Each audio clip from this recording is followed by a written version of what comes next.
Last week, I posted about the FIRE movement, which ultimately means financial freedom to do and be where you want when you want. This is through managing the income that you receive by being more frugal and also applying delayed gratification when you eventually spend your money. Today, I want this to be more of an awareness video of how the money you make contributes to the society and how much is really left for you to use for yourself. Hi, and welcome to the channel. Have you had more month than money?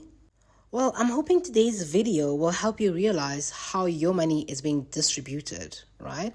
So, most people have no idea where their money went after a payday. They don't even remember spending it. Maybe because of the many bills that we have, or maybe because we indulge too much. But how much of your money do you even get to keep in the first place? I mean, we do work 100%, right? That's 100% effort. So how much percentage actually ends up in your own pocket? So let's dive into it. So the one thing that takes up the bulk amount of the money that we earn is actually tax, right? So the bulk of the money earned by employees is usually liable to tax. This amounts to about 30 to 40% of the gross amount of the money earned in a month. That will leave about 60% of money that you actually earned. Now, don't get me wrong. The tax money does get used by the government for other activities that are meant to uplift the country, right? Activities such as public hospitals, safety and security, proper roads and infrastructure, and grants, just to name a few. So the more people that pay tax, the more money is allocated to these activities and the greater the growth and sustainability of a country. But this still leaves you with 60% of your hard-earned 100% labor. This is where the rich differ because they open up businesses so they get to keep the bulk of their money, given that tax for business is much less than this. Now, the second factor that takes up the bulk of the money that is earned is essential debt. This can be in a number of ways, but let's start with what they call good debt. This is debt that you have for the things that you need to live. This includes things like your car and having a roof over your head. Now, in most budgeting percentage allocations, this should all ideally take up 50% of your salary, since this forms part of the needs category in your budget.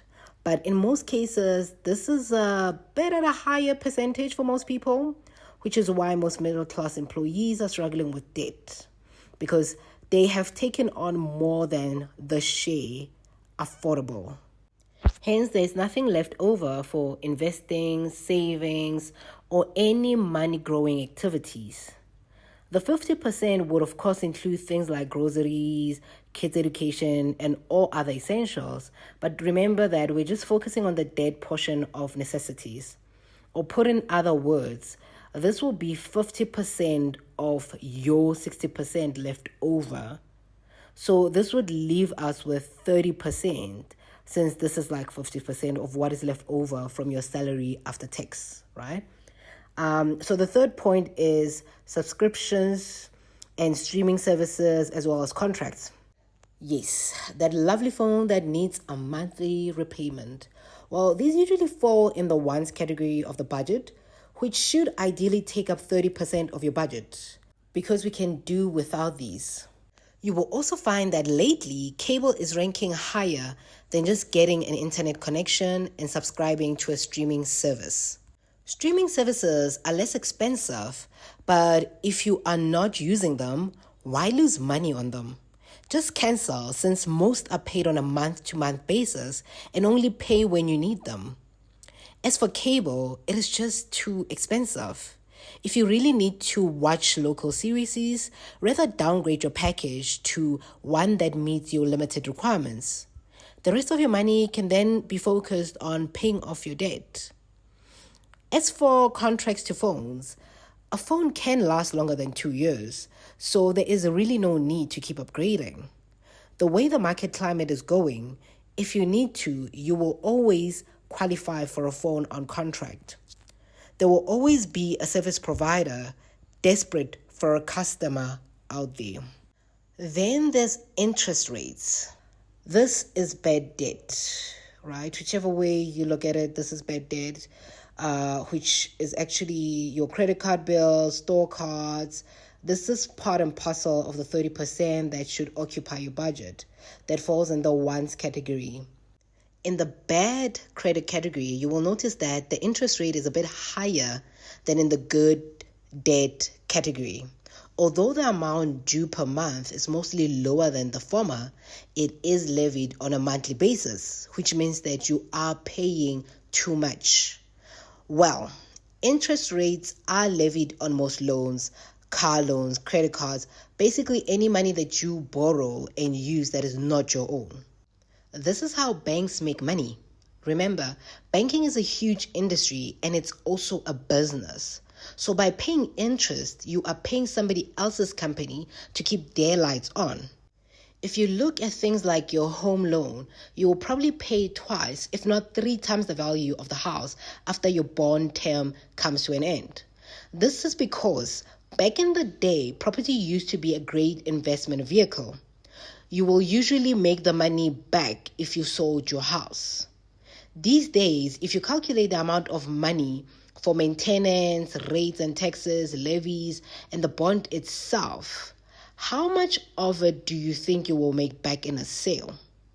Also, basing it off of how much you paid till the point when you sell. Things have changed. You will probably not make it up. But are the banks changing their theory? Nope. Because they're getting the better end of the deal. Now, the other point is tax on food and other things. So tax is also levied on other parts of the food that you buy. This is called value-added tax. This is levied on all items except for what your country deems are basic food items. These food items are meant to make sure that the disadvantaged communities can still afford basic food and other essentials. These would be goods such as bread, eggs, fruits, etc. Then there are items that are labeled standard rated items that are taxed at the tax rate of the country at a point in time. Then there is sugar tax or sin tax. This includes foods such as alcoholic beverages, soft drinks, and sweet snacks. Bad habits are actually quite costly. This tax works to control behavior as well as increase revenue, in that these items of food can be bad for your health and can lead to bigger health issues in the future. But if individuals insist on buying them, they will have to buy them at a higher tax percentage, which is usually 20%. Then only do you get to live. Yep, this is when the salary is depleted and we start digging into the credit cards again. Because then you want some spending money for savings, investing, and some fun money. But everyone else has already had their share that you authorized. Hence, you kind of become the last person to get paid in this scenario. And by this time, there is hardly anything left to pay yourself. This part is the freedom part that should form part of the 20% of your salary. Because here you pay yourself for your hard work. This is money that should be left over for your future plans. But most of the percentage amounts above are usually higher than they should be. Hence, this part is left out of most of the budgeting exercises. This video was meant to shed some light into the life that we have gotten so accustomed to, living beyond our salary and forgetting that we don't even have 100% of a salary to talk about. I hope this video was very helpful. Please remember to subscribe, share, and like. From me to you, please remember that life is just a series of choices that you make.